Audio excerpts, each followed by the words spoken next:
Hello, everybody, and welcome back to the Gallowgateshots YouTube channel. I bet you weren't expecting to be seeing us tonight, but yes, your boys are back, and we're going to be doing something very, very unusual for Newcastle fans, which is talking about European football. Can you believe it? So tonight, of course, we are joined with three gorgeous specimens, as you can see. So my right-hand man, as ever, Mr. Stephen Best. Good evening, Mr. Best. How are we doing, Mark? You all right? It feels weird, me and you being on the top row. I know we're not meant to be here, are we? It's like we're in the wrong places, like when we're on there. But we're the big lads. We're meant to, like, gravitationally, we are meant to be on the bottom, like Jack and Roger on top. That's it. Well, it's a good job that we've got Jack and Roger here to prop us up. Coming in with the newest boys to the show and to the channel, and they're here to keep us right tonight. So welcome, Jack and Roger.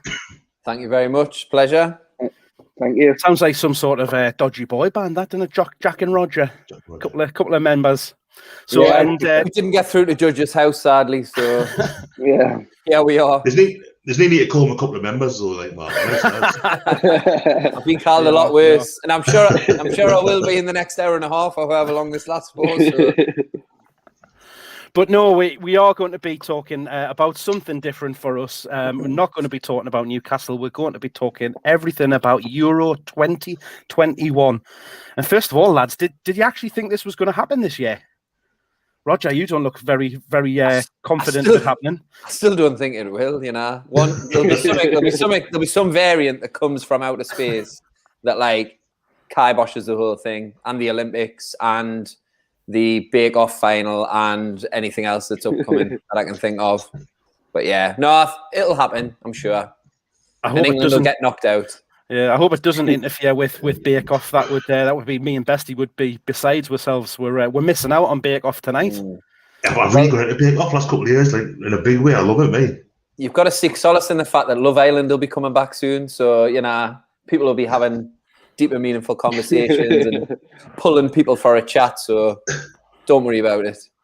That's it. And speaking of Love Island, we've got our very own member of Love Island there. Look at him looking like Mr. Trippier himself with his new fresh haircut. He's been specially trimmed for the night, looking handsome as ever. Are you looking forward to the Euros, Jack? I thought you were about to introduce Bestie again there. I was like, his hair's on point, but hey, I'm doing well, mate. Not too bad. You've had a bit of a week, haven't you? It's been up and down. I've got a new job, officially a full-time graphic designer, and then COVID at the same time. So it's been a bit of a roller coaster, and then straight into the Euros. So I mean, it's not too bad. I've had probably the easiest ride of COVID. I mean, there's a lot of people who've been in a lot worse positions, but yeah, I'm feeling a lot better this week, anyways. Good to hear it. Some people might say that joining Gallowgateshots was obviously the final push that got you to that graphic designing role, but we'll not mention that tonight. We are going to just focus on the European football. That was COVID. Oh yeah, that's a part of the initiation. We don't sing songs. We just catch variants.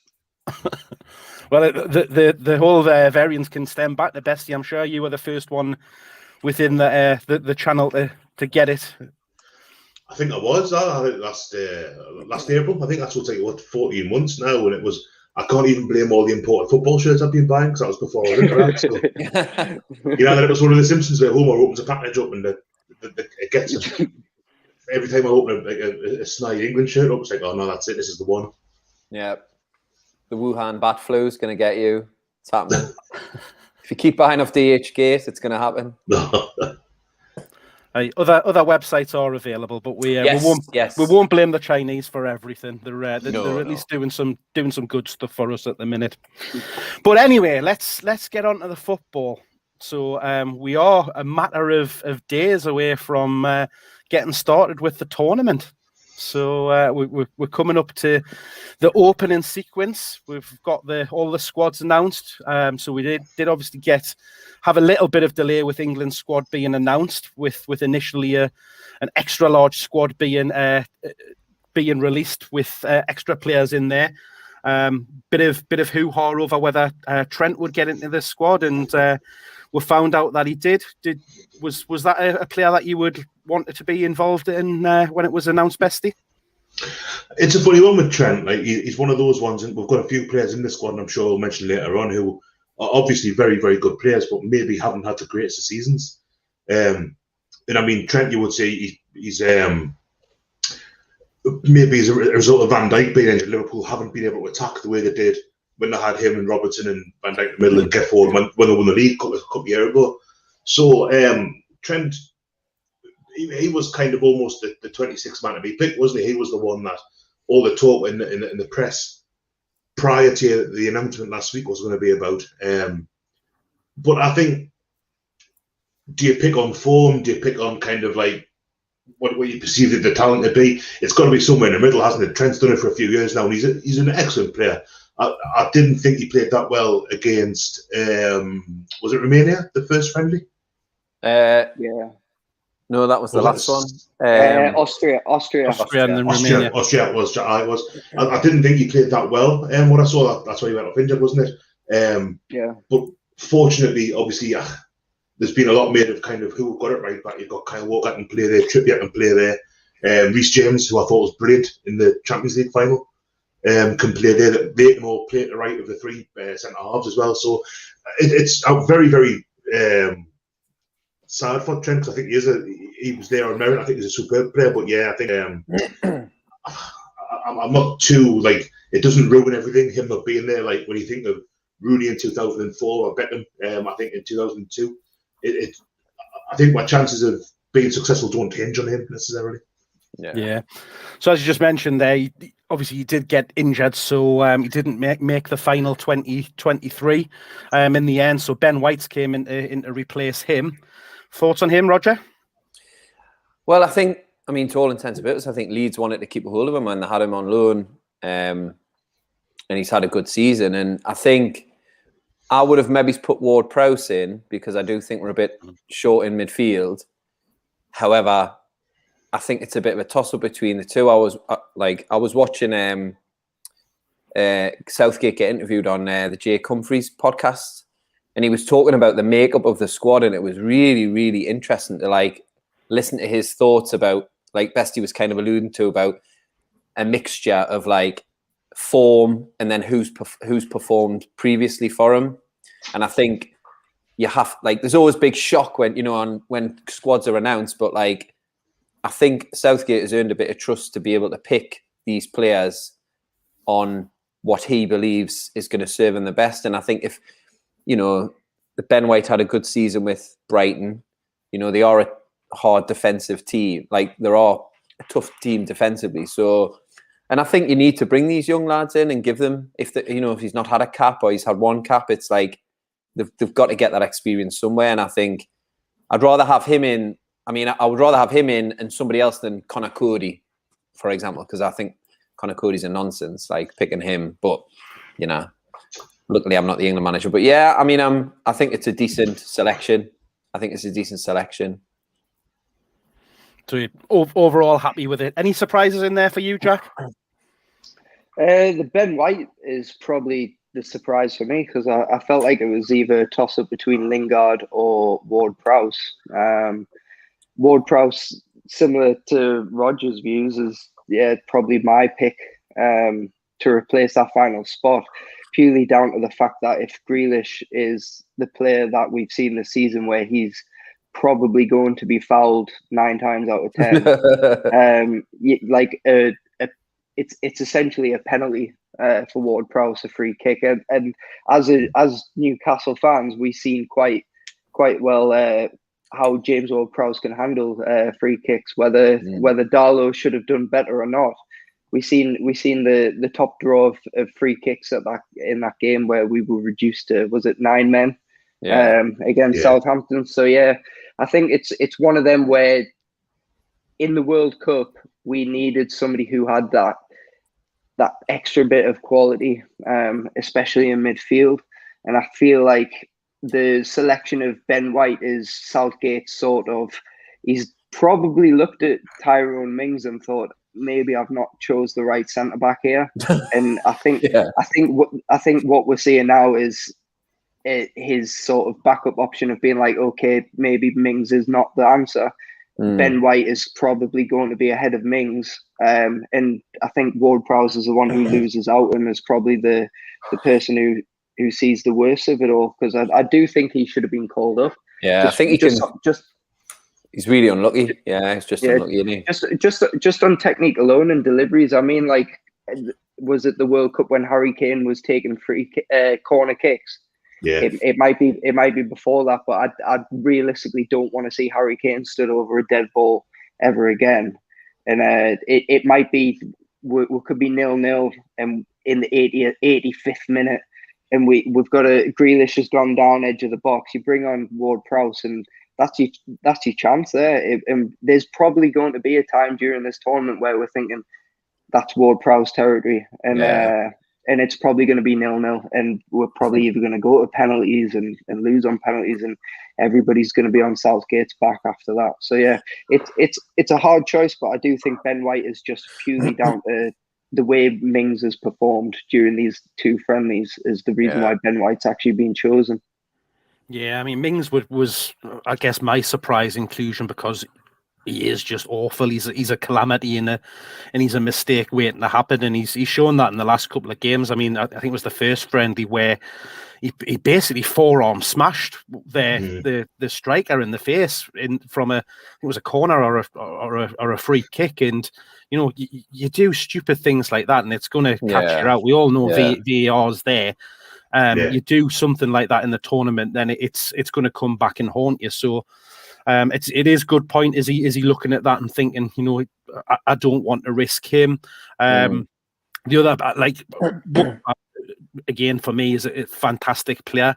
Will he get in the team ahead of the other people that are there? Is probably my question, and maybe why Southgate is looking at it thinking he's probably not going to start. But I take your point of him coming on as a substitution, something late, something to, a bit of a dead ball specialist, as we well know.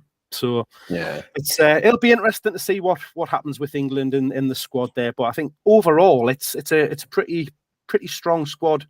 There's a lot of good players in there. It's just whether or not they can all gel. And do you think the manager's going to get the best out of them, Bestie? The best out of them, Bestie? That was a mouthful there, wasn't it?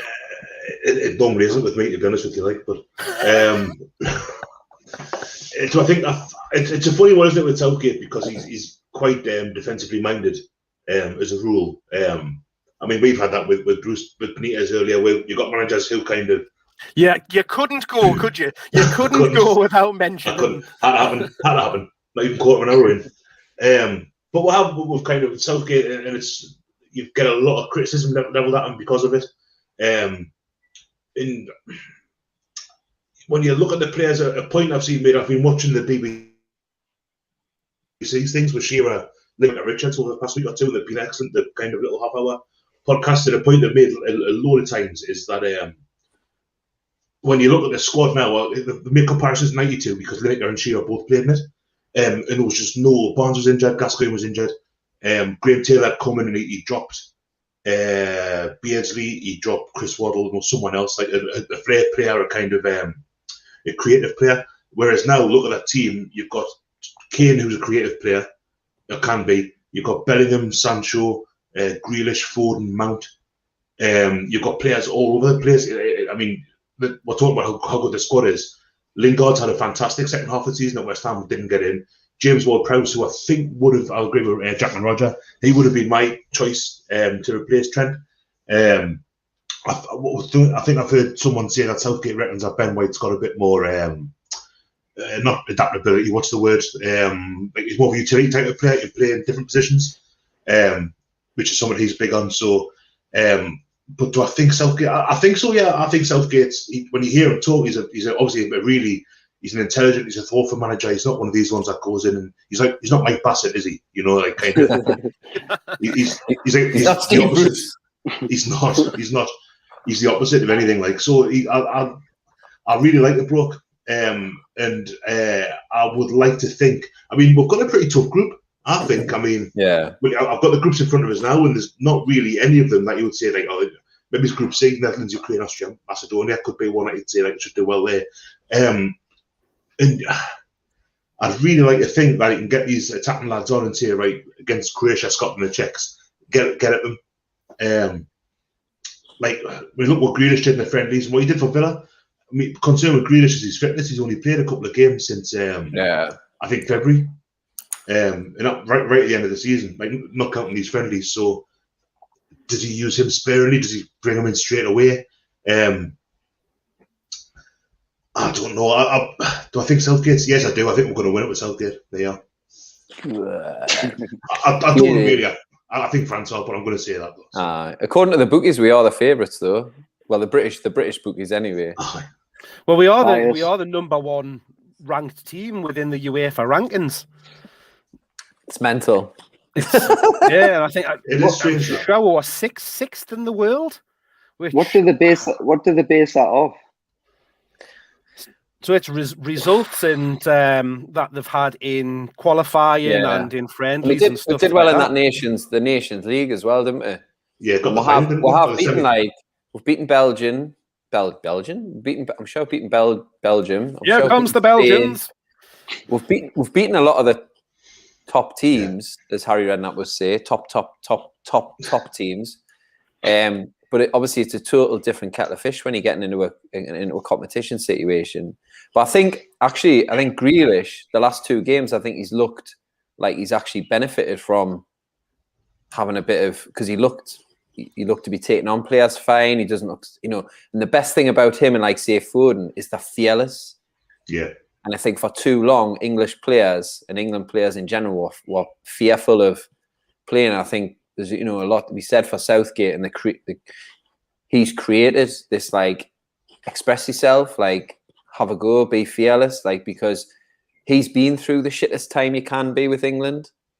He's missed a penalty. He's felt the fear. He played under a manager who also didn't let the players feel the fear. Venables was great at just go out and just express yourselves. And I think, I think Southgate's got it. He's done a lot to improve the mentality and obviously all these players have played together. And I think that's another factor about selecting the squad. A lot of them have played at the under 19, under 18s, 19s, under 21s, under 23s, or whatever it is in European international competition. And I think will hopefully benefit like the Germans and the Spaniards did back when they were winning stuff. It's just we've got to get over that final step to actually win something. Imagine how mental it'll be for win. Imagine. Like the country will go absolutely akabusi. It'll be unbelievable. I was just thinking there, Roger, when you were talking about like how Foden and Grealish are quite fearless. Remember Rooney in 2004? Those group matches, he was absolutely unbelievable. He was brilliant. Yeah, he was just amazing, man. Amazing. I still think if he'd have stayed fit, would have won that, Yeah, definitely. Well, there's definitely some young talent in the team there, isn't there? And there's certainly some excitement within the squad. People that can get us moving up the pitch and stuff like that. But it's as you've just been kind of mentioning. Will Southgate go too defensive and play with maybe five at the back? And will he do a Brucey essentially? Is where we'll get to, won't it? But we aren't here just to talk about England all night as much as we might want to. We are going to have a look at all of the groups and all of the teams that are going to be in action. So we're going to have a little look at all of the groups, see who's in them, have a little bit of a chat around the different teams, who are the players to watch within those teams, which way we see the groups going, etc. So, without further ado, I think we'll go with the alphabet, and we'll have to start with Group A, really, won't we?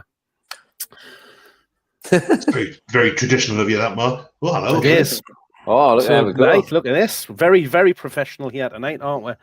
So Group A, there we have it. We've got, can you just pick around the edge there and just see it?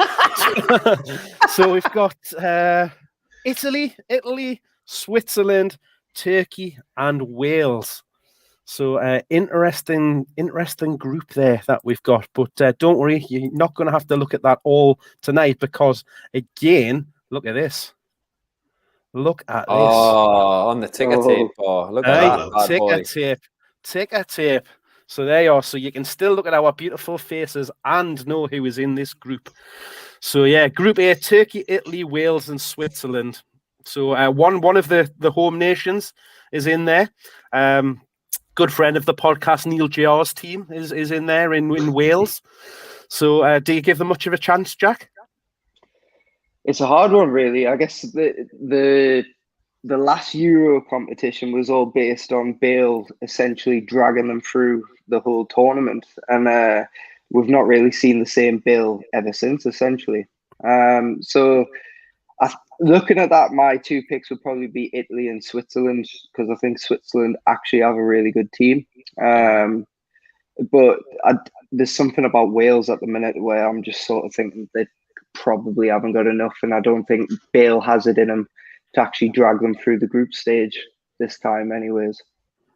Yeah, I think he's got too many miles, like a lot of miles on the clock and a lot of injuries, unsettled season. And is Paul Dummett being called up?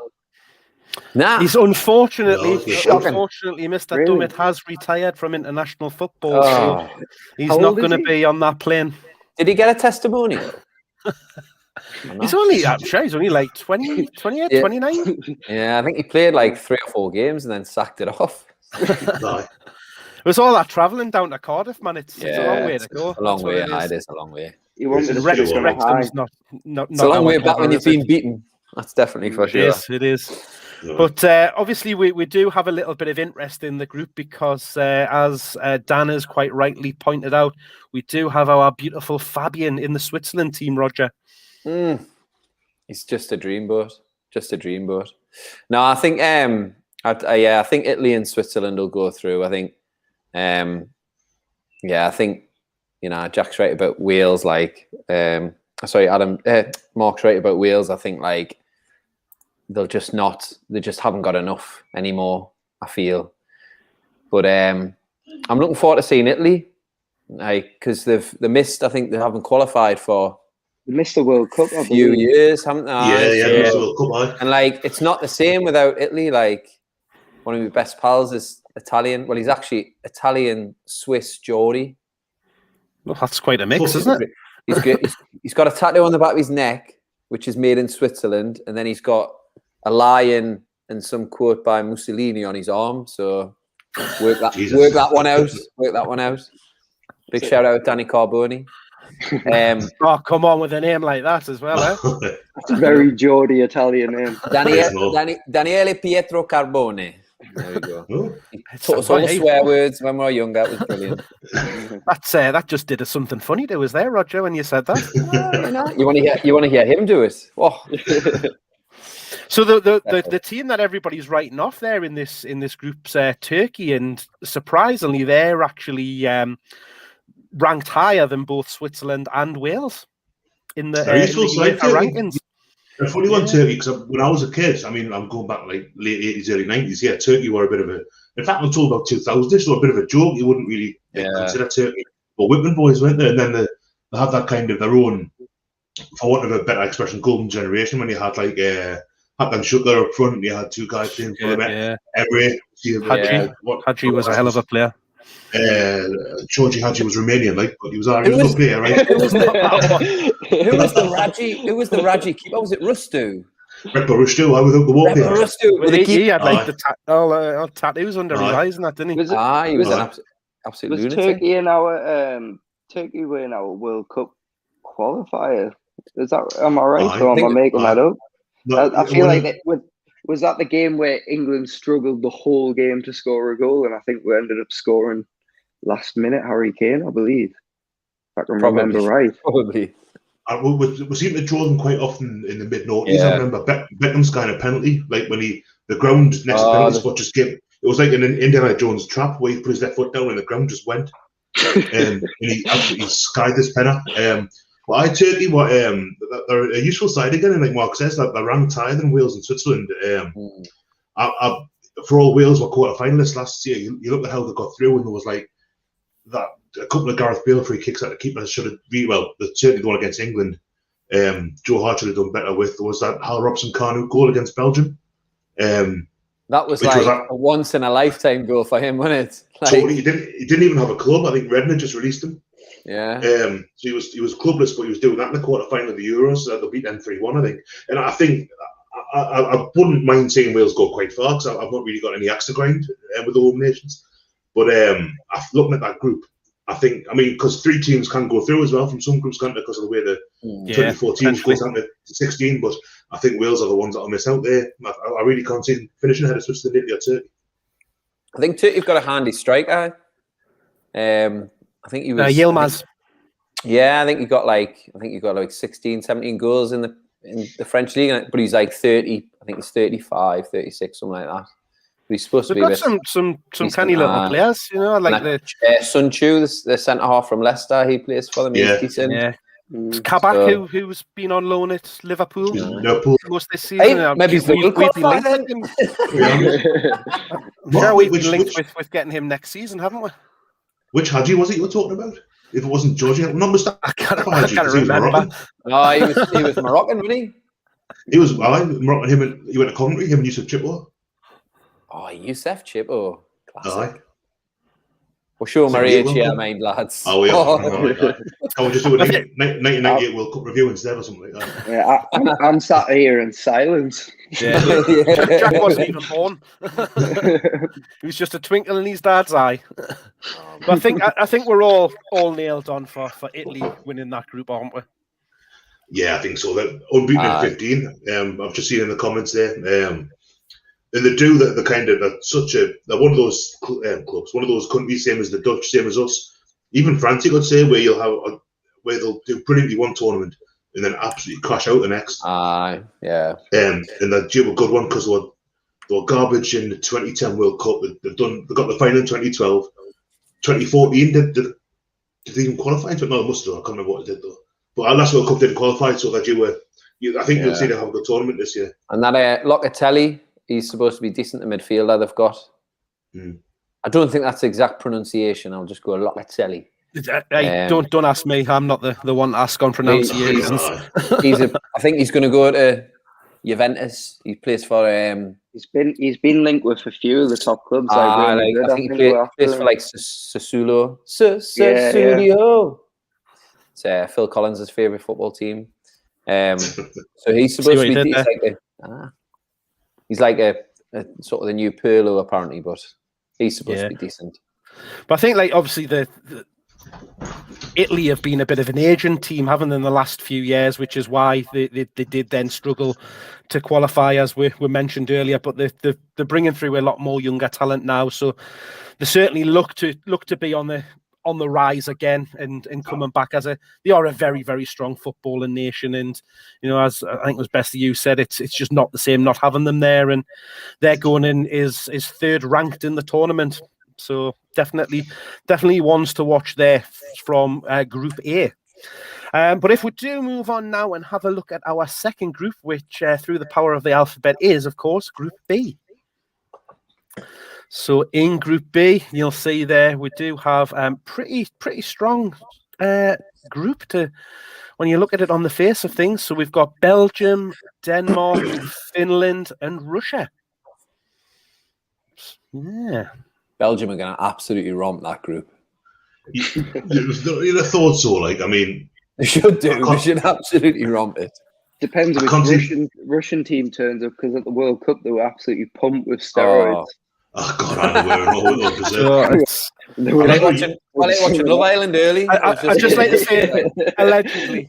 Allegedly, yeah. Sorry, allegedly, yeah. You don't want Putin on your back as well, mind. I remember that. It might have been 2012 Euros.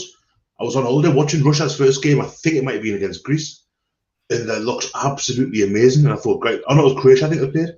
And I was watching them thinking they're gonna piss this. They look amazing. I don't think they got out of the group. That's such a strange team, Russia. Yeah. That game, the last Euros we played in the first game, and it was a total in Marseille, and it was a total game. We looked great, and they looked crap. And in the end, both kind of shite. So it's that for a country as big as Russia, you think they'd be better, wouldn't you? They've never really they've flattered to deceive a bit. Not really had any star players come out of Russia in recent years. Not that I can think of. No, yeah. I think they're too busy with other athletes and swimmers and gymnasts, like pumping them full and allegedly. Ivan Drago, allegedly. Sorry, Vladimir. But I think away from like the star names of Russia, you've got like someone like Alan Jaguar or someone like that. I can even go, but he's about 50 now. Like there's not really a yeah, right, Jack. There's not a superstar, is it? There's not. They don't roll off the tongue at the best of times, but no. It's not. You couldn't really point to someone and say, right, he's going to be the one that gives him a game against Belgium, for instance. Like so, yeah. I think that group you're looking at that and thinking Belgium and Denmark all day long, like. Yeah. I think Belgium just kind of flattered to deceive in the tournaments, don't they? Like in the run up to it and qualifying and everything like that. It's always like Belgium, what a fantastic team and stuff like that. And they never seem to just to get it together. That's why I think some of the rankings are a bit of a nonsense sometimes when you get teams that batter teams in the friendlies or small, they batter smaller nations and then they somehow get up the league table. But yeah. I think England's a fine example of that. Yeah, right. Yeah, we've lost like one qualifier in 11 years or something. But generally don't do that well at tournaments. But there again, the last World Cup, England and Belgium were third and fourth place, weren't they? Or fourth and third because Belgium won it. But I've heard it said that this is probably this Belgium squad that they're not young lads for the most part. Like so, it's probably their last big chance to get something. Or maybe the World Cup's only 18 months away, so maybe it's that. Like, but when you look at like Vertonghen, Alderweireld, De Bruyne's not a young lad anymore. Hazard, he's 30. Hazard, he's been injured. Axel Witsel, I don't even know if he still plays for him, but he must be 50 now as well. So it's not he's like 33 or 34. Oh, the shite, man. Belgium, what wannabes? To be honest, I looked at the Belgium team and I'm not hugely. I know everybody sort of says, "Oh yeah, look at Belgium's team," but for me, I'm not really that sold on them. They've definitely got a few star players. I think De Bruyne adds to that sort of star sort of. It's hard to look at it because, like Bessie says, like the likes of Vertonghen, like they just wouldn't. Alderweireld, is it Alderweireld? I'll let Mark pronounce that one. I'm sure he'll handle that one easy. You mean Toby? But, yeah, Toby. Toby. I mean, like you see them in the Premier League now, and like the hardly starters. I mean, well, Vertonghen's left the league completely. So, I think as much as people give them credit, I don't see them actually as. If you compare them to France, they're not something. I think it's more on level with England. To be fair. Yeah, I think it's one player that I was just going to say, Bestie, there as one player that has been. Fantastic for them. This well, not for them, but in general form, Lukaku has been absolutely outstanding, as Tobias has just rightly pointed out there. Yeah, he's phenomenal. I mean, moving to Winter's it's kind of. I thought he was a bit unlucky at Man U. It just didn't seem to work. Sometimes players go somewhere and it doesn't work for them. And look what he did at Chelsea, at Everton, at West Brom on loan, even years and years ago. And he's just won the league, hasn't he? Under Conte, Inter have had a great season, and he's been a massive part of that. Like he really is a world-class striker. Yeah, he's brilliant.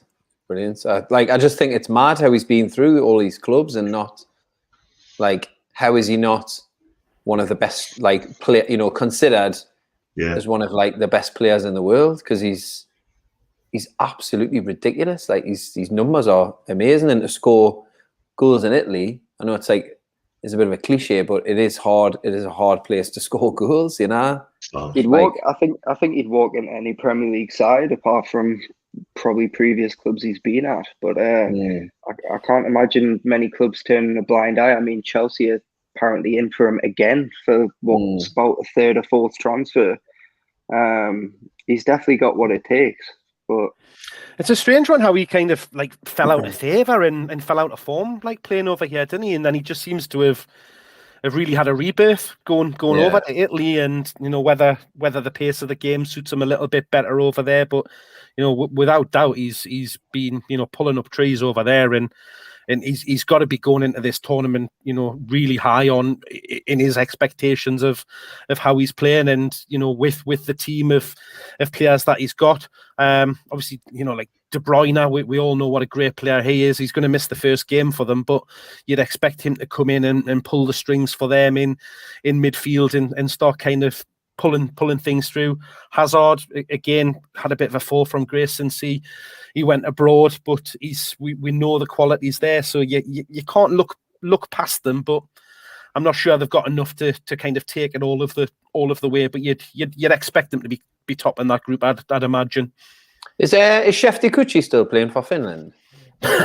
Probably. He's doing his belly flop celebration. It wouldn't surprise us, would it? I wish Islam Slimani was playing for somebody to get Mark to say his name. Who? Slimani. And what was it? Vidra. Vidra, yeah. Hail Vidra, aye. But Denmark are a one that's always thereabouts, aren't they? They're not a team that's full of household names, but they've got one or two players that we know of and are decent players. So they've got to be in a shout, maybe if the runners-up position. Yeah, I would expect Denmark to get out of that group.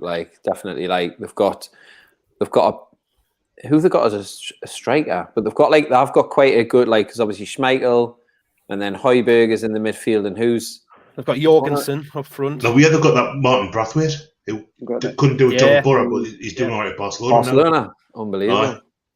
The right clubs for the right players, you know what I mean, Bestie? As ever. It is exactly that. It's alchemy, it is.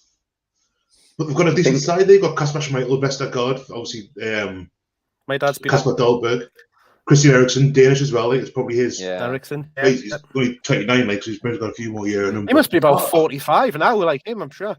Dahlberg's a funny one. Dahlberg's a funny one because he was going to be the next big thing, wasn't he? And then when he was at Ajax and he came through, and I don't even know. I don't think he's at Ajax anymore. I think he's sort of gone off somewhere else, hasn't he? Nice now. Oh, that must be nice. I just eating biscuits. I'm here all week, ladies and gentlemen. But I think we're all writing off Finland in this group. They come in rock bottom. Sorry to our Finnish followers. Yeah, they're not finished. They haven't even played yet. Oh. Apart from team who put get done already, that squad the kid, the midfielder for Rangers, Kamara. Yeah, he's been decent this season. I think he's done well for them. But I cannot see you cannot really look further than Belgium and Denmark, I would say. I think it's one of them where them three teams of Russia, Denmark, and Finland, they're probably going to be nigh on same points, probably. Yeah, it might be a goal difference. It'll probably be a goal difference sort of job on that. I think just on paper, you're probably going to pick out Belgium and Denmark, but I think you can't really write off the other teams. It's not an easy group, to be fair. I think if England were placing there, I wouldn't have too much confidence going in because they're the sort of teams we actually struggle against. Yeah, I think you're right, Jack. I think that's kind of what we said earlier on as well. It's a tricky one. England can. I said earlier, that's a brilliant. I'll just shite the tournaments in England. You look at the pretty unbelievable and put 6 past Panama like they did at the World Cup, or they can get a bit of Iceland like they did at the last Euros, and there's it was slightly different. Whatever, 2 years difference and slightly different squad, different manager, but. For a lot of it was the same players, and you just don't know who's going to turn up, do you? I wouldn't be surprised if they struggle to get out of the group. I also wouldn't be surprised if they won it or finished second. It's such a funny one this year. I think it's been 24 teams as well because it's quite defensive. I mean, the last Euros wasn't really much of a spectacle as a result because Portugal. I mean, we'll get out them later on, obviously, but Portugal drew literally all of their games in 90 minutes, apart from the semi against Wales. Drew their group matches. It took extra time, penalties, whatever, in the second round, quarters, and the final. Yeah. So it kind of rewards defensive football a little bit, which is a little bit sad, I think. Yeah. Yeah, it's important not to get beat in the group games, isn't it? I think that's why you kind of makes people a little bit more on the back foot during them and do have that defensive tendency. And then once you get to the knockout stages, that's when you've got to kind of open up and go for it a bit more. So, but yeah, definitely all to play for in Group B. Could be a close one going into that, but we'll see where we end up with it. But let's have a look at our Group C next. So Group C, we've got Austria, the Netherlands, North Macedonia, and the Ukraine. So yeah, funny old group, that one. It's got to be the Netherlands. It's got to be North Macedonia for me. Hey, it's a big one. I'm over South Macedonian, me, like. I'm what I mean? What the result was in the local derby between the North and South Macedonia. But yeah, I think looking at that, it's surely got to be the Dutch, doesn't it? It's got to be. Absolutely, it's probably them, Austria, and that's a pretty easy group to go off at least. I mean, I thought Austria played quite well against us. They've got some decent players. Sabitza's definitely one that is a highlight. Is that big beanpole, the striker? The striker. Now he's centre midfielder for Leipzig. Oh, is Kalajic or something? Sabitza. He's the one that was donning the mustache and the long hair in the first friendly the other week. Yeah, nice. He's a canny player. I think he'd do well in the Premier League, to be fair. But yeah, I think that's pretty easy group, especially for Netherlands, who, if I'm right, missed out on the World Cup. Another one very similar to Italy. Yeah. They've got a point to prove, and I think the players that have come through Ajax recently, the Dutch players, have been absolutely quality. Yeah, if you look through their team, the majority of their players, I mean, Donny van de Beek's now ruled out injured, but he didn't really have a season to remember. But I think you look through their team, and the majority of their players are at a high-profile club. Yeah. Whether it's Juventus, PSG, Barcelona, I don't know where I got PSG from because I'm pretty sure they don't have any Dutch players. But yeah, when you look at their team, they've got a lot of experience at playing at the highest possible level. And Ajax had that good run in Europe, didn't they, a couple of seasons ago? And that'll do the players who are representing them too. Yeah. Well, Frankie de Jong, De Ligt. They've got some really good players coming through that Ajax academy. Who got a little fullback as well. A fullback called Vernon Anita. Yeah. Oh, they should have Vernon Anita in. Is it? I think Daryl Young. I think it is. No, he's Windel. Owen Windel. He's like Windel, yeah. Windel. He's a left back. I'll get tooled off. I used to live in the Netherlands, and I'll get tooled off any of my Dutch friends for getting that wrong. But he looks like a decent player, like a modern day fullback. So Memphis Depay as well has been. I think he scored. Yeah, he's good season for at least Netherlands. I'm pretty sure I've seen something today where he scored like 8 and 8 or 7 and 7, something like that. And then for Lyon, he scored 7 and 7. I think in his last 7 games as well. So he's definitely probably one of the players to watch this tournament. I mean, he didn't have a great career at Man United, but when you look at the squad they've got, there's a lot of, given that we are like a primarily Newcastle podcast, there's 5 or 6 ex-Newcastle players in there. You've got Wijnaldum, Luc de Jong, Van Aanholt, Tim Krul. I'm sure there's another one as well. There's 4 straight away, and it's a bit of a kind of, it's nice seeing the old lads doing fairly well. I think it's good to see them back as well. And Wijnaldum's captain, obviously he's just gone to PSG, hasn't he? Or is he going to PSG? Yeah, he's going next season, apparently. You're not going to Barcelona? He was originally meant to doubled his money, apparently. Yeah. What? Like 250 grand a week or something at PSG. Absolute jackpot. Yeah. Big style, I think it's a bit of a shame, personally. I think I'd have probably preferred to see him go to Barcelona because he sort of, he's gone from Newcastle, Liverpool, Barcelona. I think PSG is a bit of a sidestep to Liverpool, personally. I think they're a total basket case. They're a total like PSG. Like they're a team of individuals. Like it's like somebody's just hired money at it and just put these. I think they've got is it Marquisio who's a good. They've got a core of good players, and then you throw in really Neymar. He's just like a big baby. When it comes to the crunch and the big games, they're too quick to spit their dummies out, or they're just, it seems like a total basket case of it. Very hot-headed in the Champions League. Man City was bizarre that second when they started to lose their heads big style, didn't they? Yeah. And I mean, Neymar is obviously, I don't like him, but he's a fabulous footballer. But he has that. He's got that temperament where when the chips are down, it's just. We saw it in that Man City game a few weeks ago where he just started kicking off at the old it. It was really grim. Like, I think I'd take Neymar at Newcastle, mind. Who'd you drop from? Ryan Fraser. I keep him and Joe Linton. I think could really spearhead the attack. Bruce will have him at left wing back anyway, so I don't even know. So we're going with the Netherlands in that group. So what are we thinking? Ukraine. That's a bit of a funny one. That we're they've just never been the same without Shevchenko, have they? They're one of those teams, Ukraine. Like where I remember them. Yeah, when they had Shevchenko and that, and they all seemed to be the big. When the Soviet Union dissolved, it was Russia. Ukraine were the kind of big two, weren't they? It felt like. Obviously Georgia with Kitspire, I suppose. But I'm looking at that squad now, and Yarmolenko at West Ham, and a lot of them still play in Ukraine for Donetsk or Kiev Donetsk and Kiev. Basically, it's like a kind of amalgamation type of team. But I don't know a great deal about them, to be honest with you. They got there's a lot of homegrown players. Isn't it? Jack, you're right. They have. Well done there. Zinchenko from Man City.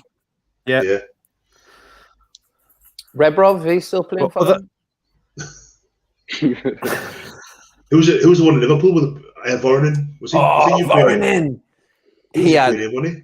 Yeah, and he was the not Oil of Ole. What was that advert where the ladies and she's washing her hair in the Timothy? No, he plays for Ireland. He's Irish. Christ. It was Timothy, yes. But I think that's the thing with Ukraine, because they've got a lot of players that we don't necessarily know a lot about, because they are playing in their home nation. It's not quite often that you get to see them unless it's in Champions League games or Europa League or something like that. They're a little bit of an unknown, aren't they? So could be a dark horse. I think North Macedonia we're just writing off because they're just a teeny tiny country, and surely they can't upset the apple cart of these bigger nations in that group, can they? Watch them absolutely be the team of the tournament. Win it. And those South Macedonians, they'll be looking up at the board like, you bastards, yeah. You just don't know, do you, when it's a player, when it's a team like that you're not that familiar with. It's kind of like being, us older lads will probably agree, like when you used to watch a World Cup or the European Championships as a kid, and these brand new players would turn up and you kind of like, who's this? Was he? You'd never heard of him before, and maybe it's just a little bit like with Ukraine, there could be a couple of superstars in there in the way. Yeah. I think go ahead. I think it'll be a weird tournament anyway with like COVID and players. Yeah. It's been a weird season. So there might be a spring up a few surprises where certain players are physically, mentally more ready than others, and that maybe start those little in these big tournaments, the little percentages really matter. Yeah. And you got no idea how these teams have been able to prepare for the tournament. So I think they'll probably be like how Greece won it when it looked like Portugal were going to romp it. So there might be that team that just benefits from the fact that everybody else has had truncated seasons, too many games. So who knows? I think if I read right, I think there's going to be 25% capacity in the stadiums where they're playing and stuff like that. So obviously for some of the bigger nations, that's going to help massively. Particularly for us, obviously all our games being playing at home essentially. So whether that's going to impact some of those the smaller teams, as you say, and whether that'll have an impact, you would imagine it would.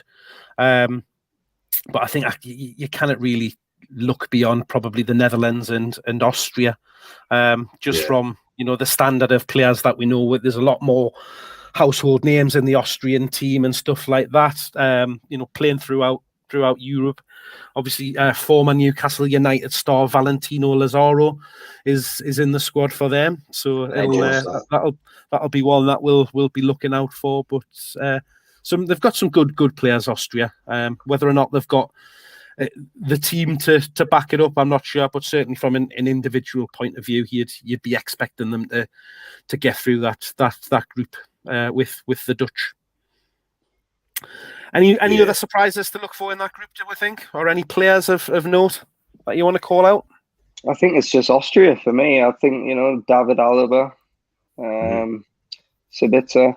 I mean, Alaba plays a weird role. I think he was playing like left centre attacker mid against us. Centre back when he's at Bayern. So it's an odd one. But there's somebody popping up there. Adam Telford. Alaba's the only great player for Austria. So yeah, I think it's probably Netherlands, Austria as far as that group goes. I mean, if I'm all for North Macedonia tearing the league, the tournament up, but I don't think it's going to happen. You'd be good if you got them in the sweepstake, wouldn't you? Yeah. You want the receipt for that. Sorry, Roger, I cut you off there. You were just going to say something. It probably wouldn't have made a lot of sense anyway. So carry on. well. On that note, we'll have a look at Group D then. Let's see what's happening in Group D. So one that we've got a vested interest in, surprisingly enough. So of course, Group D is our group.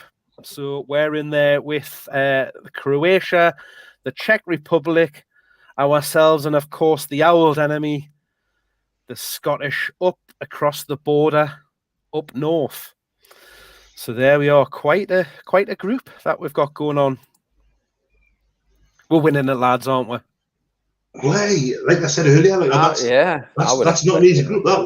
You could argue Croatia on maybe it's the team that were when they got the World Cup final 3 years ago. Scotland is going to be a hard game. Honestly, the way they've qualified, that just even when they are awful and we're all right, like Scotland seem to find a way to really get up. They always pick it up, don't they? Yeah, hate is such a good motivator, Yeah, they've been scoring a fair bit of goals as well in them two friendlies. Scored more than we have, anyways. I mean, they've let goals in as well, but it'll be an interesting one, I think, with Scotland. I think on the Czechs, the last team to beat were in a qualifier. Did we lose on this time round? I can't remember, but I think did they beat were over there? Either for the World Cup or for this tournament, like that. It was a 2-1. I think did Sterling score first, and he was getting abused, wasn't he? He was getting racially abused. I think he was. 1-0, and then I think they won 2-1, didn't they? Yeah, I think so. I'm sure they beat well. We don't often lose qualifiers. I think there's it's not an easy group. I mean, the Croatia, they've got good players there, but there's not many of them under 30. Yeah, the age in there. Modric's 35, Lovren's 31. Nathan's on it. The crack. Basically, every podcast, this is what I'll do. I see the comments and just kind of claim them as my own. Right, that's the trick. I can't see the comments. So. I reckon England and Scotland will go through that group, I reckon. I think so. And then you look at Scotland, like I think Che Adams has been a decent signing. But Scotland have got a shaky defence, but they're pretty decent. You've got McTominay, Che Adams. And Andy Robertson, of course, Thanks, Eric.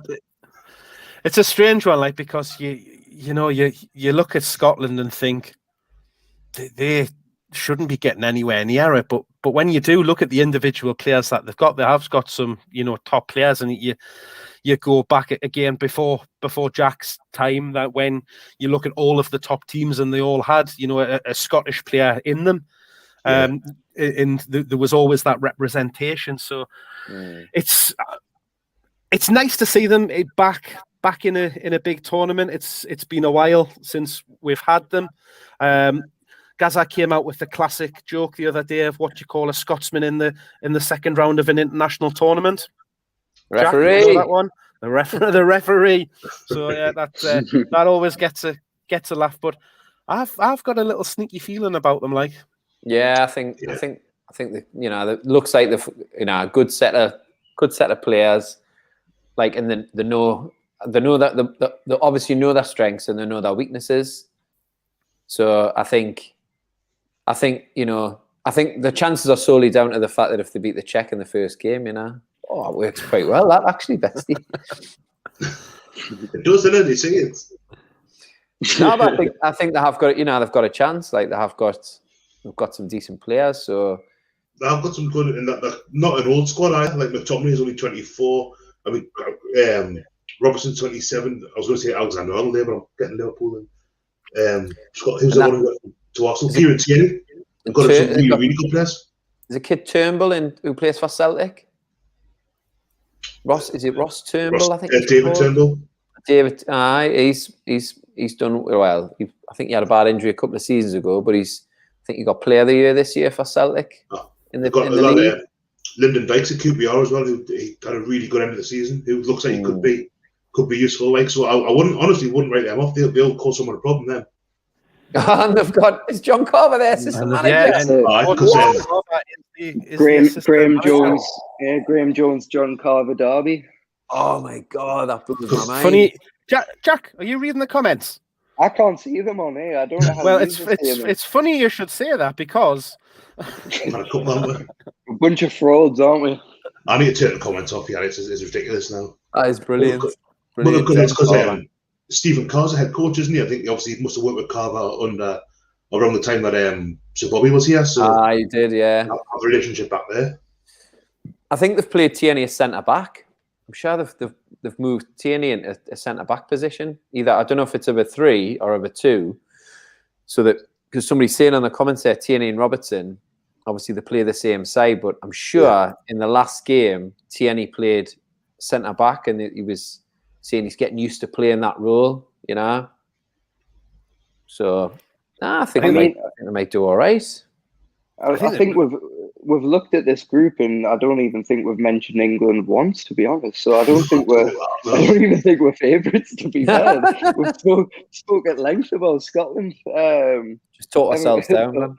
Yeah. So maybe we're actually not favourites in that group at all. Yeah. We should. I think we should win that group. So, we should win that group. It's I've thought that as well, but Southgate remember the last World Cup when he kind of the talk was that he engineered the defeat against Belgium, so they got the easier route. Like if we win this group, we'll play the second place team from Group F, which is Germany, Portugal, France, Hungary. Whereas if you finish second, I think you play somebody from the Denmark. Who was it? Denmark, Finland, Belgium. Finland. So you might be better off finishing second there. Well, that's what we said the last time around, wasn't it? That we didn't want to win with group last time, and we did finish second, and still didn't do much good. Did it in overall in the end of things? But I also think if you're winning games, you're winning games. Like if you win that group, the confidence that'll go through the team, I think it'll be like, no, we can play. We can play and beat Portugal. We can play and beat Germany. We have beat France in the last 18 months. I think. So I don't see why we shouldn't be like bullish about our chances. Really, why not? Why not? We've had a shit season in Newcastle. You've got to have that confidence going into it, don't you? And think that we've got enough to get through and challenge. But it is a hard group when you start looking at it, and it's all down to the teams that turn up on the day. And as a wise man once said, it's all about the accumulation of points. Indeed. Who said that again? Got to be some footballing genius that came out with that, surely. Was that Pep said that? From Southgate's got Graham Jones in his ear saying there's a few teams looking over the shoulder. In the league, at least. We'll know where the team talks are coming from. We've got to finish with the 6 or 7 teams in it for to qualify from the group. So, with that comment popping up there, it's probably a good question to see what everybody else thinks. But what's your that front four has been a bit of a debate. Whether you play Sancho, Grealish, Rashford. Starting 11s. What's your lads' take on the attack? Oh, you come prepared. Roger's prepared. We'll start with Roger then. Hang on a second. Yeah.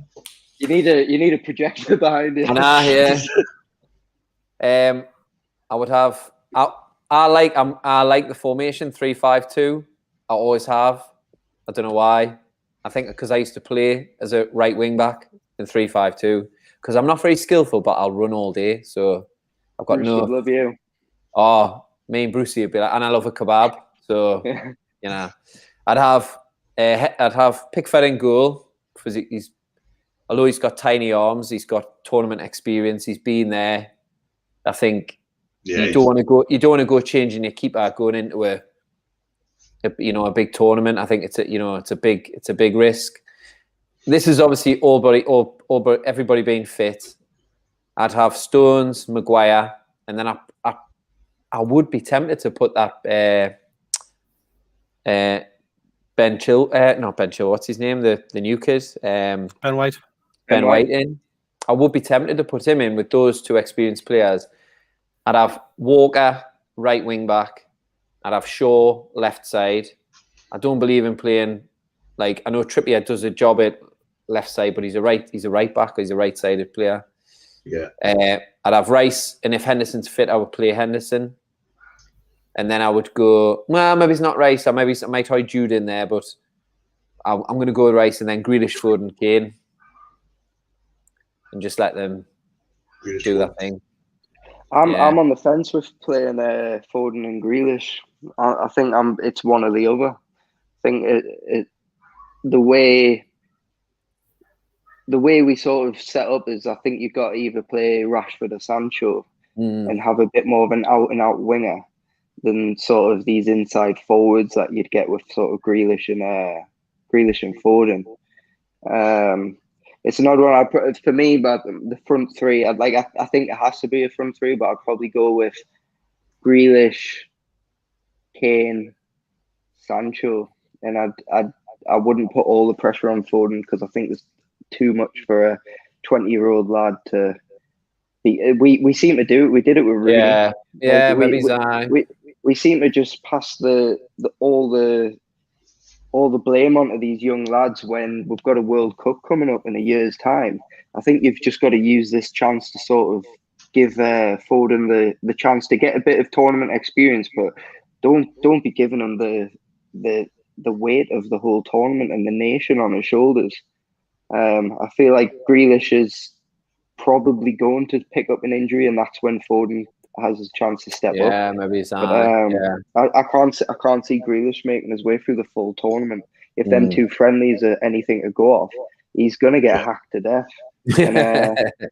And that's when Foden needs to be ready. Essentially, I'd keep him fresh and just I wouldn't put all the. I mean, I think he's put himself in the limelight, dyeing his hair like Gaza. I think he's asking for it there, but I'd probably leave it all on Grealish at the minute, and then as the tournament gets on, maybe the smaller games put Foden on, see how he does, and if he does impress, play him. But I think the front three of sort of Sancho. Did you say Mount in centre mid, or did I miss that? Henderson and Rice. I would.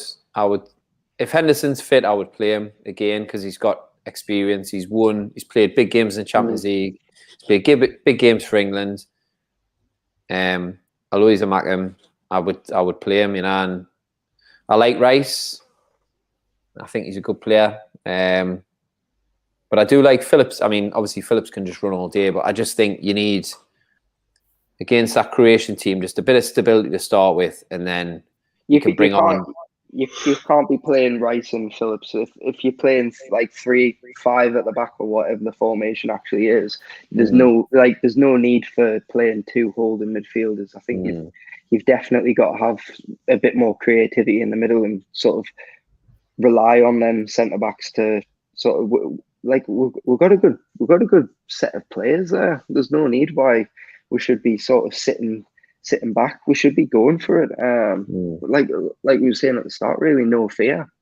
Yeah, it's nice to have so many different kind of permutations in it, so many different possibilities. I mean, I don't know who I'll have Kane, obviously in the middle, in either side. I mean, Southgate like Sterling, isn't he? I love Sterling, but he's towards the end of the season he really seemed to drop off for me.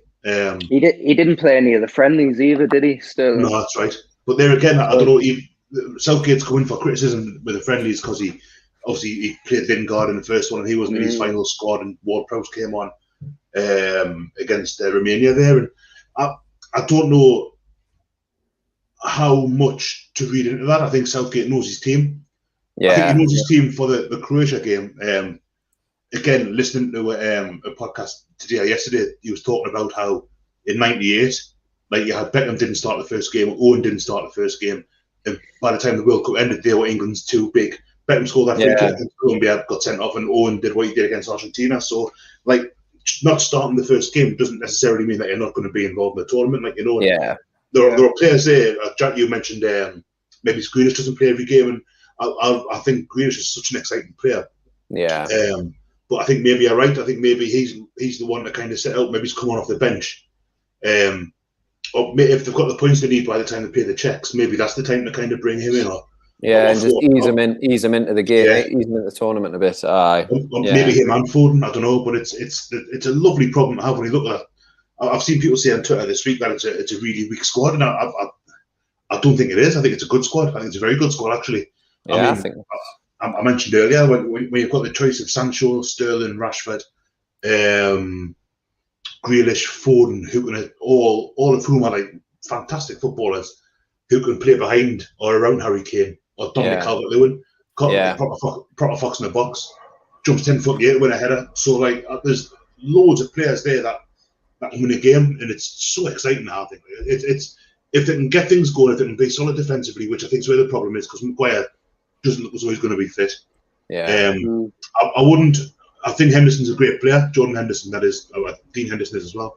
But I think when you look at him, he played 45 minutes at the weekend there against Romania, and that's all he's played since February. I think I might be wrong there, but I just don't think you can take that into a tournament. I don't think you can play that 45 minutes and then go, right, you're starting your captain, not captain because Kane is, but so I think Henderson, if he gets fit and he's good enough for later rounds, great, but I don't think there's any great need to hurry him back when we've got Phillips who can play a similar role, or Declan Rice can do it as well. Like, so we've got we've got a lot of options there. I think it's a great squad.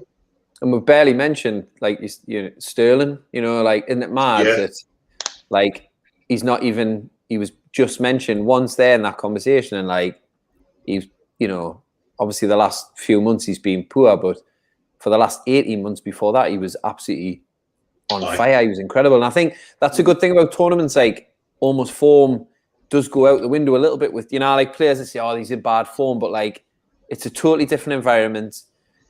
They're going from a place where they've maybe not in the team, the manager doesn't fancy them at the minute, to coming into an environment where hopefully Southgate makes it like it's a nice environment for the players. They're all familiar with each other through all the different age groups, and like I think that's really why you form a little bit. Not doesn't matter, but I think it's less of a factor. I think it's who you can trust, who's got experience, and then you sprinkle in these players like Bellingham and these who can learn from these other more experienced players. So I think we've got a mince, like a really good squad. To be fair, Bukayo Saka as well, who's had a great season with Arsenal. Really good player. I think it says quite a bit as well. For that we are. Sorry. No, go on, Jack. Sorry, I was just bullshitting. I think it's okay then. I think the fact that there's a bit of a debate with the England selection this time around. I feel like the last few tournaments, there's never really been that a right back debate. There's never been a should it be Sancho, Grealish, Mount. There's never been this sort of strength and depth debate, and it comes down to the fact that I think all these players bring a different quality to the team, whether it's like Grealish, who's probably not an out-and-out winger, but he plays in that sort of inward role where Sancho might be a bit wider. Sterling's probably going to be a bit more of a wider forward. It gives us a bit of a dynamic, and it gives us plenty of options to take everything game by game and have a different plan for each game. And we, in that sense, when you've got that much depth, you become hard to predict. And we could go in to, we could beat Scotland 2-0, go against Croatia, make 3 or 4 changes out of that team and play a completely different way. We're not as predictable as we have been in the past. So maybe it's actually might be a bit of a blessing, I think that's about Southgate being brave, isn't it? Like, it takes a set of balls to right, this is the team we're playing for, Croatia, and then we're gonna change it. You're coming out, he's coming in, because this is what So, but I've got I think I do like Southgate as a manager, as an international manager. So it's one of those ones with Southgate. Like as a club manager, he was a Borough. Did he take them down, or was he appointed after they went down? Yeah, he's kind of, I think the skill set that you need to be a club manager and an international manager aren't really the same. You don't nurture. I think Southgate, you don't get that type of kind of nurture a squad as you do as you're a club manager. You've got the best of your country for a month, let's say, for a tournament, and you've just got to try and get them to work together.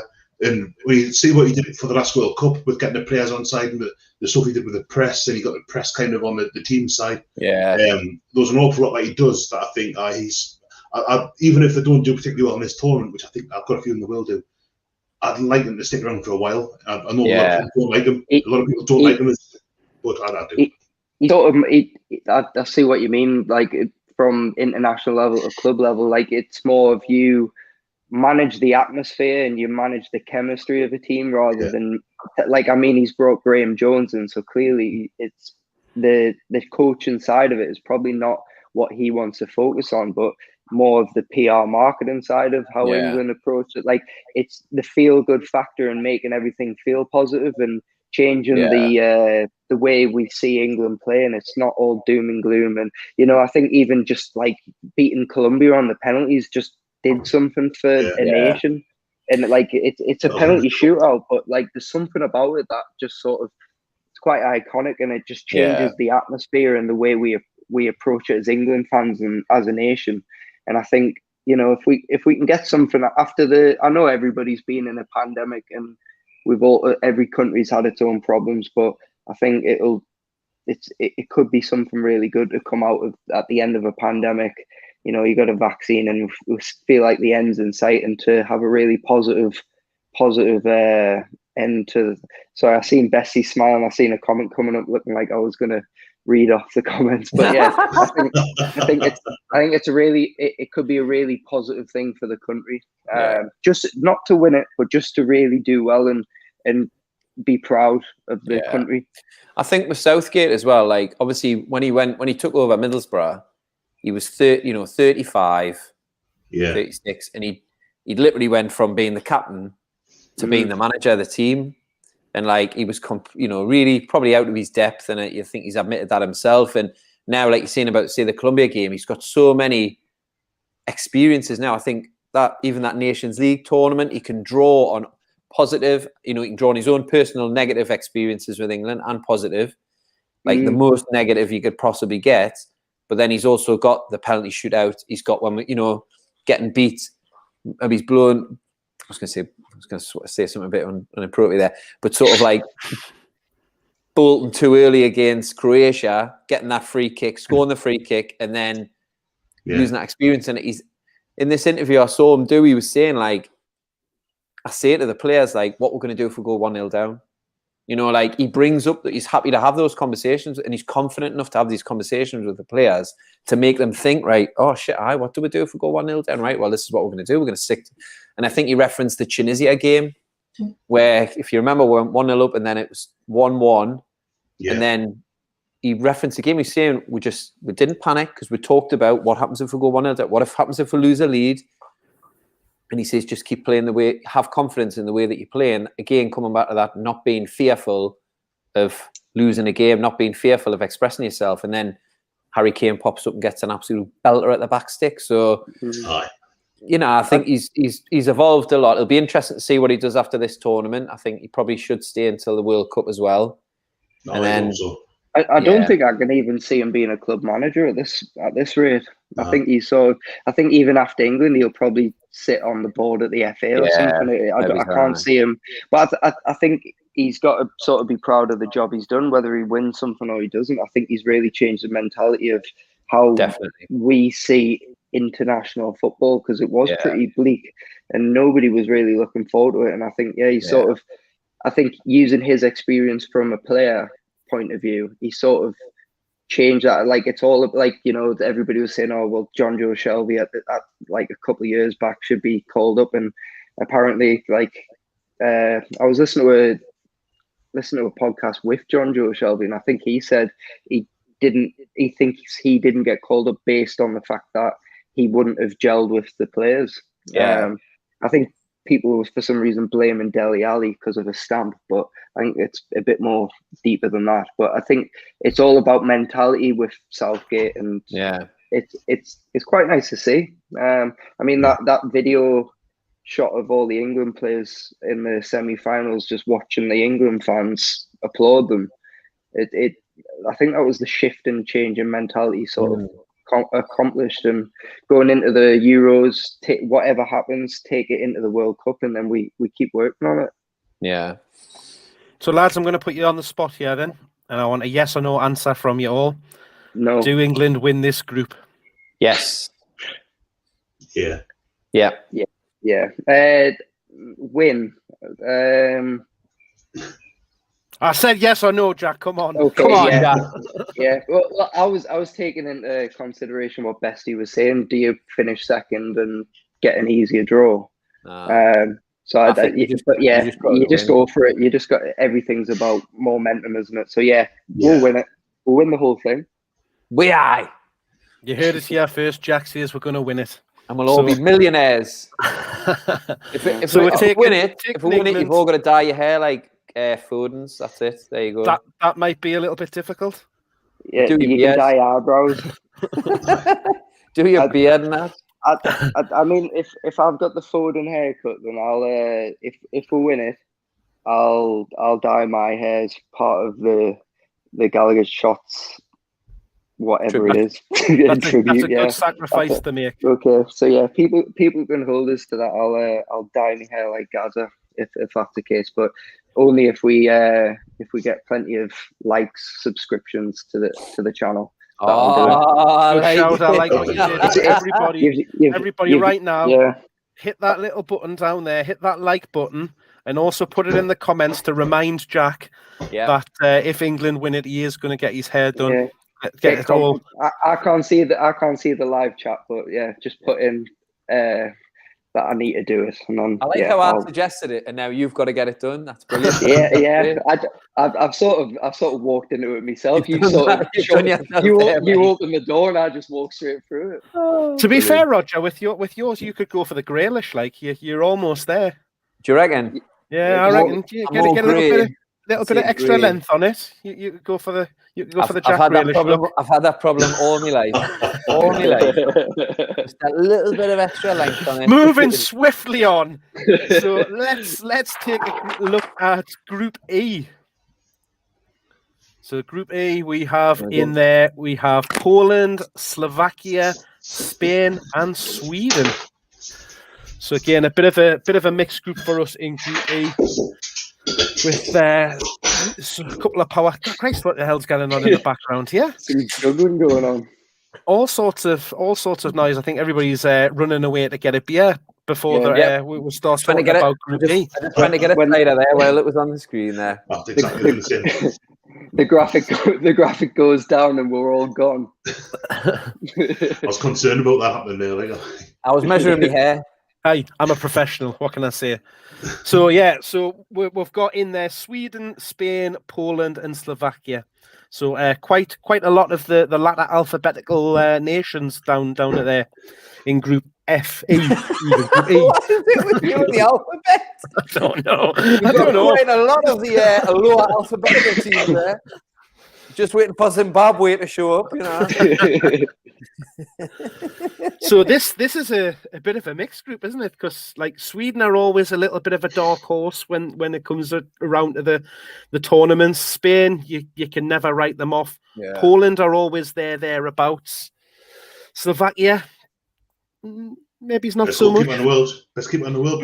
Yeah, true. So again, you can only beat what's in front of you, but it's an interesting group and a one where you could throw your hat on any number of teams in there to get through. Is Zlatan in the squad? Did he come out injured, didn't he? Yeah, he's injured, I believe. Yeah.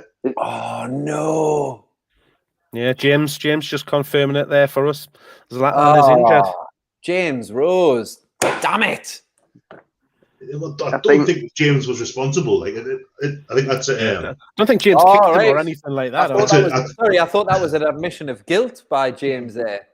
Sorry, James. I do apologise for. I think looking at your name.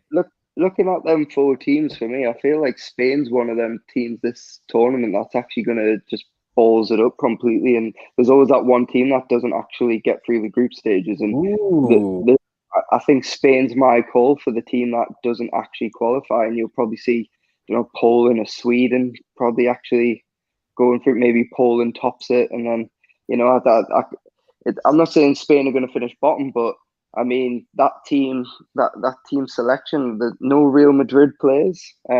Strange, isn't it? That's what I was just about to shout that out. I think it was 2 days ago. I only realised that Emerick Laporte's now Spanish. So yeah. Is he in the squad? Yeah, he's in the squad. He is, yeah. I completely missed it, and my mate mentioned Laporte being Spanish. I was just like, "You've lost the plot. He's French," but yeah, he's changed allegiances.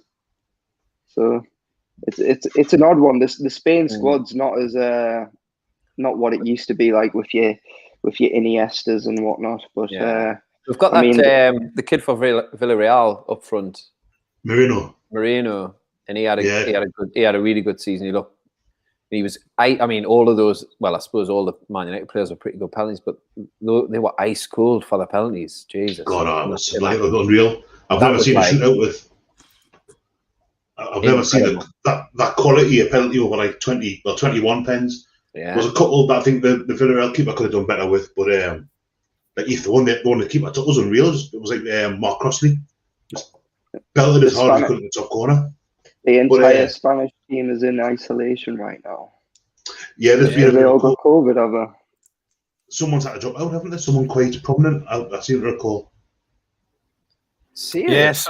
So somebody tested positive, didn't they, within the squad? So they've all had to go into isolation, and they're just obviously hoping that there'll be no more cases before the tournament starts in the next week. So it's going to be very touch and go for them to see if there is any further outbreaks in the squad. Oh, hey Jack, you might be onto something here, like Jack. I don't know if that comment was true, but somebody's saying there that Spain under 21s might have to play Poland. But yeah, I guess you heard it here first. I'll dye my eyebrows if Spain finish bottom of that group. We're getting slowly lower and lower. I don't like to think where this is going. It's a good thing we started this in Group D really rather than Group A, Jack. Otherwise, it'd be a baller, like. Let's not talk about the D. That's where it's going next, I feel. But I think Jack's got a point there. I think Poland. I mean, Poland are they're all right. You've got Arkadiusz Milik there. But you've got Lewandowski, who's just like unbelievable. And he seems to be getting better. Like he's been a good striker for however many years now. But every season, now he's like 32, 33, whatever he is. You think he's going to start slowing down, and no, he's just better. Yeah, he's better than he ever was. Like so, he'll score goals. You've got Ben Reckon Southampton there. On paper, you'd say Spain's got the better squad and all that, but I think you could really see Spain completely balls it up here, like same as they did in 2014 in the World Cup, where they got absolutely pasted off the Dutch and then just completely the knack, didn't they? I think they finished bottom of the group. So I think I fancy Poland for this one. Yeah. Yeah, there's a lot of love. There's a lot of love for Poland in the comments, and speaking of a lot of love, there's a lot of love for a Newcastle player in this group as well. Of course, we have our very own Emil Kraft playing for Sweden. So you know what could possibly go wrong with having Emil at the back? Everything. Yeah, just the silence says it all. Yeah. Well, he had a good end to the season. 1 game. You know, he's going in on a high. They've got Seb Lawson in the squad as well. Is he still? I think he said alive. Is he still playing? Yeah, I can't. But he's. Wow. I hate Seb Lawson, mate. I hate Seb Lawson. He won. Remember when Sweden? Knob, wasn't he? Like again, I'm kind of my whole shtick tonight's just kind of going back to tournaments when I was a kid. And that, but Sweden were always. I remember 2002. I had them in the group, and they were hard. You had what's it called? The Celtic striker, Henrik Larsson up front. Larsson. Yeah, and loads of problems. Nicholas Alexanderson was playing for them. The back that had the big lads. Like Melberg. Was Melberg at the back for them? Melberg. Olaf Melberg, who was a big blonde Villa player, wasn't he? Yeah. Melberg, aye. Who was a big blonde lad that had at the back as well. That's a stupid thing. I was quite a Sweden team in it, really, I suppose. There was that Larsson, he played for Villa, didn't he? The centre back. And then they had Brolin. Aye, 92. That was a bit earlier, wasn't it? That was heartbreaking. Thomas Brolin went to Leeds and Palace off the back of it and did absolutely bugger all. Yeah. Didn't out. But of course, we can't rule out Slovakia because Dan seems to think that Slovakia are going to keep 3 clean sheets. And of course, they can only owe that to one man. And yet again, it's our very own Mr. M Dubs. So Dubravka is going to be in goal for Slovakia. So again, a little bit of interest from a Newcastle point of view in that team as well. So, but it's Lubomir Saka as well. Formerly easy for you to say, isn't it? Oh, is he still playing? Oh my God! From the championship winning side. What a legend! Is that not? Oh, who was the championship? Because he's only 25. Saka. Did he play in the last championship? Oh no, I'm thinking Thomas Kadar. Yes, Hungarian. He was, wasn't he? I think. Oh, was Thomas, he Hungarian? Hungarian, yeah. Is he going to pop up in Group F? I wonder. Ooh, that would be. I think Kadar might have played in the last. I think he might have played for Hungary. I think you might be right. In the last Euros. Yeah, I think he might have done that. It rings a bell, like, to be fair. Yeah. And he made a lot of money because he sold his name to Netflix. You know, when you put Netflix on, it goes Kadar. You know? I've just noticed that Sweden have got Gustav Svensson, who plays for Guangzhou City, which is where all my shirts come from at some point. he might bring the Wuhan bat flu with him. As long as he brings a couple of snides back. As long as he brings a couple of snides back, you'll do for me. So come on then, boys. I'll put you on the spot. How's this group going? Poland, and Sweden. I'm going to go with Jack, and Spain are going to F it up. Poland, Sweden, Spain, Slovakia, in that order. I think Poland, Spain, Sweden, Slovakia. Ooh. In that one. Yeah, I'm going to say Poland, Spain, I think. Other ones going through there. But Spain absolutely bum everyone here. Well, hey, we've just got to see what happens in the next couple of days, really, with it all, don't we? And see what comes out of it. I don't think this is probably going to be the last we'll see of our old friend Corona in this tournament. There's bound to be, something will happen in the squads and stuff like that where other people will be affected by it. So, we all know what it happened at Newcastle, where I think we were the first publicised team to have an outbreak, and we know what went on there. So the first one, I've been talking too much. So we'll see, but this should, if all told, they should have enough to get through, shouldn't they? So we'll see what happens.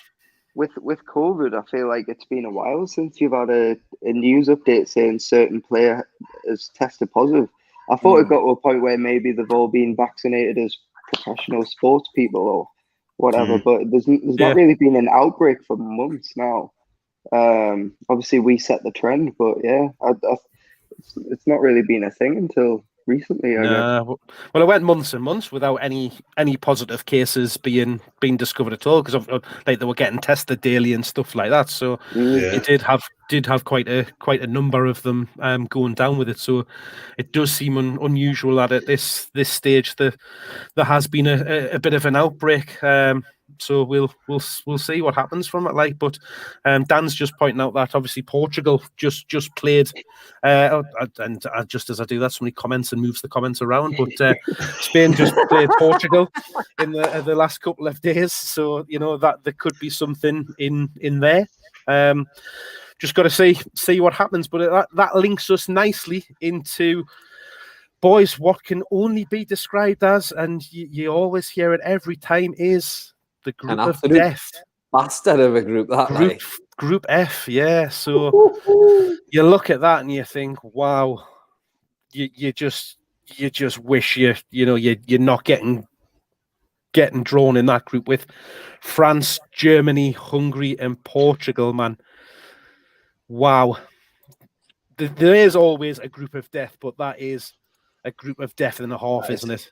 Horrific. I can't remember ever seeing a group like that before. Like not with the world champions, the current European champions, and then the world champions from the World Cup before. I know Germany's World Cup was 7 years ago, like, but still, it's Germany. Yeah. There's three favourites in that group for me. Yeah. It's crazy, isn't it? Absolutely crazy.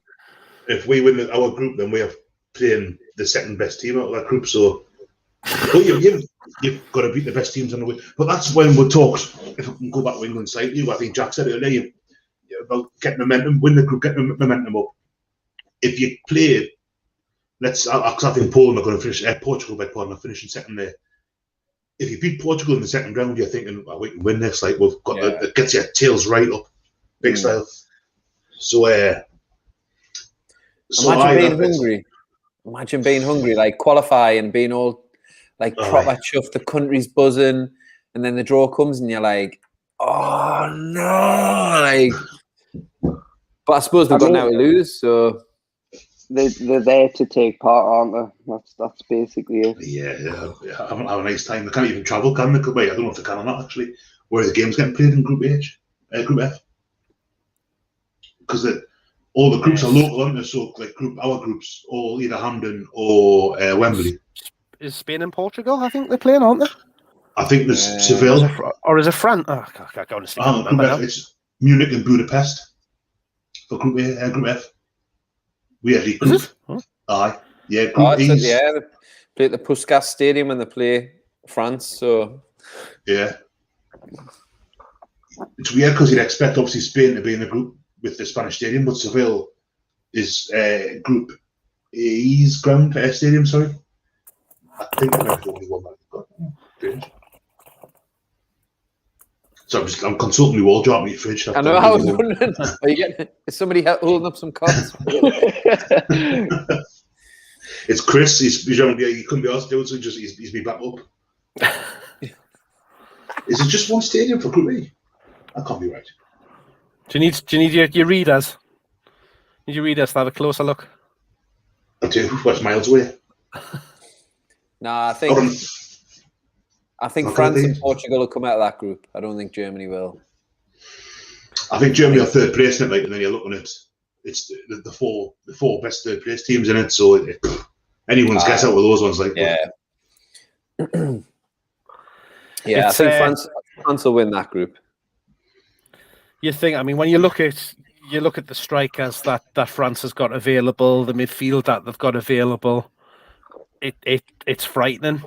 It maybe gives you a little bit of hope on the defence, where I guess they're pretty similar to us in a way, aren't they? Like, you think, well, they've got an average to reasonable defence, but you're pinning your hope on your midfield and your attackers. So very similar, like, respects to France to the way that we'll go into this tournament. Portugal, they've got some fantastic players. You know, we all know what Ronaldo can do. The season that Fernandes is hard and stuff like that. It's just you cannot write them off. And as Bessie just said there before, Germany, you think maybe they're on a little bit of a downturn, but you can never write off the Germans. You can never just say that it's look that they're not the same team. That Germany squad, you've got Neuer, Rudiger, Hummels, Kimmich, Havertz, Kroos, Gnabry, Werner. Is Muller back in the squad? Thomas Muller's he's kind of midfield now. He's down as a forward, but he's playing a bit deeper. Emre Can, Gundogan, Sane, Goretzka, Nicolas Zula. They've got an unbelievable. If they can get it's Jogi Löw is retiring, isn't he? Or he's packed the German job after this tournament.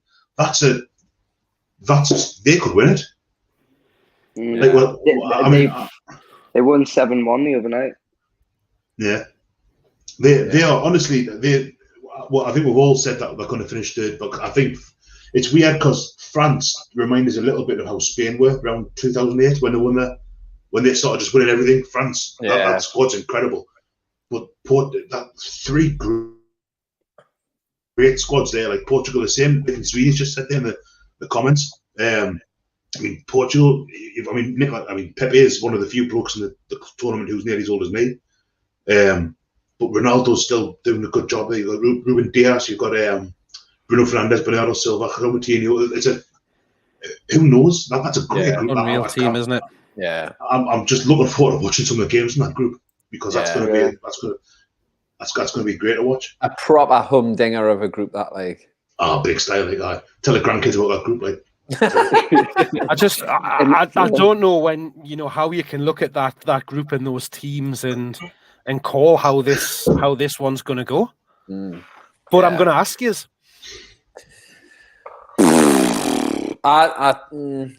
Even though Bestie's just like reeled off an amazing Germany side, I still just have a feeling for France and Portugal. But I think Germany will get. It would be like Germany to get through third in that group and then go on and win it. Do you know what I mean? That's what Portugal did last time, and all, isn't it? Yeah, be one of the 4 third placers, and then just go on and be Germany again and win it for a 4th time, possibly 4th. I think they've won it in the different incarnations of West Germany and there's 80, 96. They won one in the 60s as well when it was only 14. The one is West Germany. 1980, I think that would have been. Yeah. But Dan Whitten's just kind of. I've got a bit of a fancy for France, Germany, Portugal, and then England, Germany in the second round. But honestly, I think France will win that group. I think France will win the lot. They'll win the Oscars. They'll win the Olympics. Eurovision. They'll win Space Jam 2. The lot. I just love class. And then it's Germany, Portugal for second place. But it's mad to think like. You've got 3, and it's weird because Portugal, in my head, I'm thinking Ronaldo's like 35, 36 now. And I always think that, well, I passed that best because Nani's gone and all that. And they've got these really good players coming through. So Portugal, I don't think they're going to win it by any stretch of the imagination. But if they were in probably 2 or 3 of the groups, I think they would win the group. I think that Renato Sanchez has refound his form, and he's been at Lille. Was he at Lille this season? Yeah, he won League One. He went to Swansea, and I remember when they assigned him at Swansea, and I was like, "Oh my god! Like, how the hell have they assigned him?" And then he was awful. Pocketed by Mikel Merino, wasn't he? That's why he was a lucky guy. We played him early in the season, and he just went back into his shell. And it's taken a good 2 years for him to kind of come back. Like a bit like, but maybe it's a bit like that Memphis for the Netherlands. Like it was maybe it's too early for him to move into a league or in his development. It's a hard one because I guess Florian Thauvin looked like, for Marseille at least, he looked like a canny player, and for us, we just didn't see that at all. It's just a different league completely. And you've got to factor in Steve McLaren.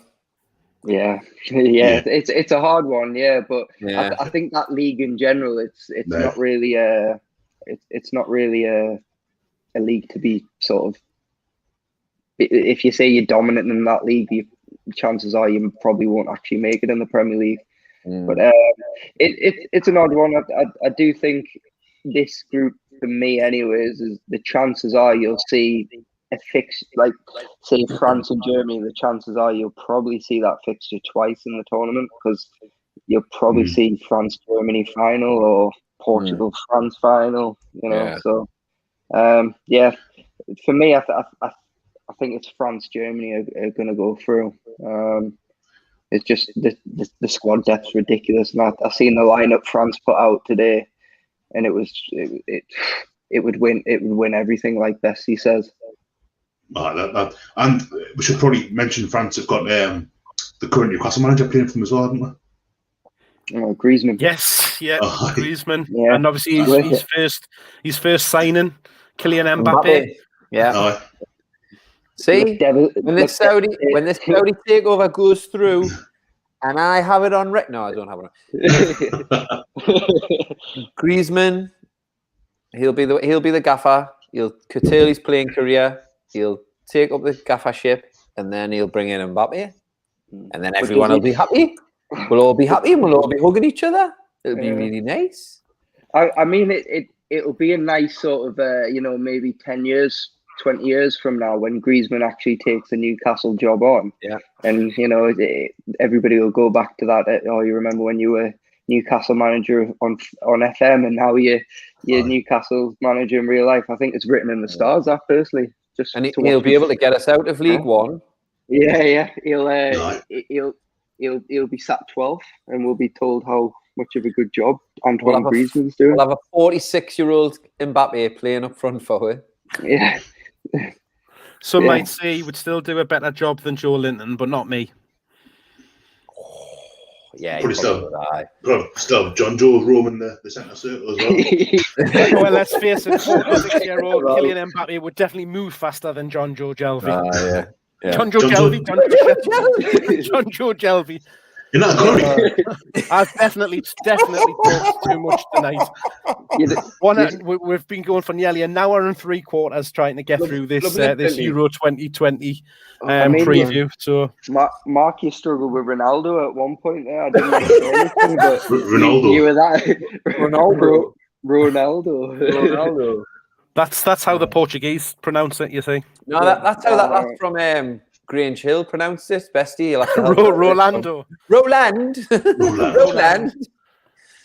So, but we are only days away from the start of the tournament, so it does, of course, kick off on Friday night with Turkey and Italy, starting the tournament off at 8 o'clock, I believe. So, not long to go till we can actually get this all underway, and we've obviously been able to look at this, go through the squads, pick out who we think's going to top all of the squads, and see who the players are to keep an eye on.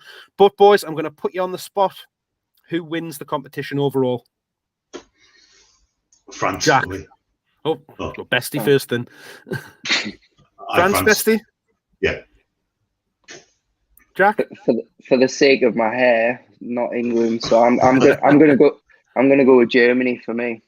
Germany. I've only just realised I'm actually wearing Germany shorts as well. That wasn't planned, but I just looked down and I just thought, I guess it's a sign. Hey, well, it could well be. It could be a bit of divine inspiration. Roger, who you thinking's going to take the title? It's going to be England, man. It's coming home.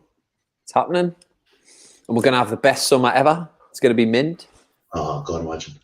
Be nice to chuck some pints in the air. Will we have a moment that peaks that Trippier free kick? Yep. When Gareth Southgate rips his shirt off and he, What if we made of Southgate's dress code during these qualifiers?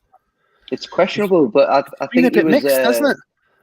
Wasn't he like sponsored by like BHS or something? Maybe not BHS, but it was like Marcus and Spencer. Was it not Burton's or something? Burton's, I think. It was something like that. I can't remember. Does anybody in the comments know what I'm going on about? I'm sure it was Burton's with the waistcoat. With the waistcoat. Yeah. I saw him on this interview, and he had a pair of Air Force Ones on, and it looked proper wrong. It's like, what's going on, Gareth? The thing is with the waistcoat, like since line of duty, there's no way he can kind of wrestle that back from DHD on it. Like so, he's had to move it on. That is true. But these shirts that they've got that little kind of piping on the collar that I think's a little bit kind of a little bit bizarre. Like, it takes some getting used to. Very Eastern European is how I would describe it. Maybe that's what he's trying to do. He's getting into his European side. Who's going to be top scorer, do we think?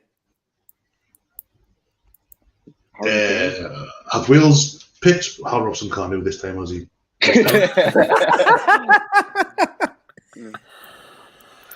Harry Kane, you reckon, Jack?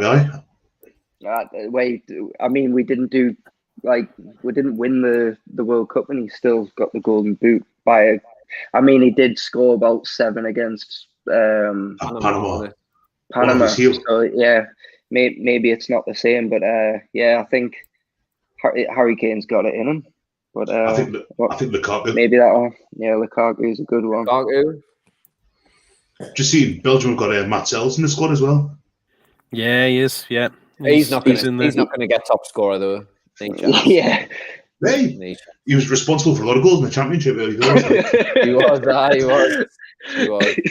Unfair hand. I think what's going to help on that top scorer is a striker that takes penalties as well, isn't it? That always helps get you an extra 1 or 2 goals. So I think from that, Kane's in with a good shout. Lewandowski, as we've said. When you mentioned penalties, to be fair, I think like we're in with a good shout of getting a few penalties out of this tournament with Grealish. And got tricky players. Rashford picked up quite a few. I mean, Bruno Fernandes probably wouldn't have scored anywhere near as much. I mean, Rashford got 2 penalties against us in both fixtures, I think. So, Sancho, we've got like you say, Sterling. We've got the players to pick up the penalties, and we've got Harry Kane to put them away. So, I mean, we played our strengths, I guess, and we should be okay. I can't say us winning it, but we should be okay. You just got to hope. Harry Kane, he wins penalties as well. He's another one that kind of he's quite good at drawing fouls, as to say, these days.